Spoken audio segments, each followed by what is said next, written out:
आमने सामने बसा, आरक्षण कसं संपले दाखवू, लक्ष्मण हाकेंचं आवाहन. माजी मागासवर्ग आयोग सदस्य आणि ओबीसी नेते लक्ष्मण हाके यांनी आरक्षणाच्या मुद्द्यावरून विरोधक आणि सरकारवर प्रहार केला आहे. माझ्यासोबत आमने सामने बसा, आरक्षण कसं संपवलं गेलं आहे हे पुराव्यानिशी दाखवून देतो, असं थेट आवाहन त्यांनी दिलं. ओबीसी आरक्षणावर होत असलेल्या आक्रमणाकडे लक्ष वेधत त्यांनी आगामी काळात राज्यव्यापी आंदोलनाचा इशारा दिलेला आहे. बहुसंख्येनं असणारा आणि प्रत्येक क्षेत्रामध्ये प्रतिनिधित्व करणारा, जर डॉमिनेटिंग कास्ट असणारा, मजबूत कास्ट असणारा, प्रत्येक क्षेत्रामध्ये पॉवरफुल असणारा मराठा समाज जर त्या ओबीसीच्या दायऱ्यामध्ये आला तर भटका किंवा ओबीसी त्यांच्या स्पर्धेमध्ये टिकेल का? तर त्याचं उत्तर आहे टिकू शकणार नाही. आणि अशी शेकड्यानं उदाहरणं आहेत आमच्याकडे गेल्या वर्ष 2 वर्षातली.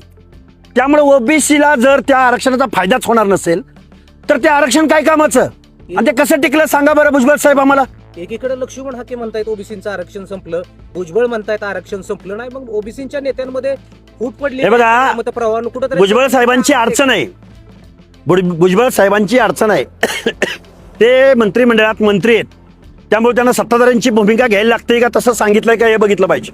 पण आमचं म्हणणं आहे की आज रोजी ओबीसीचं आरक्षण संपलंय, कधीही आमने सामने बसू, विथ एव्हिडन्स आम्ही सरकारला दाखवून देऊ की कसं संपलंय.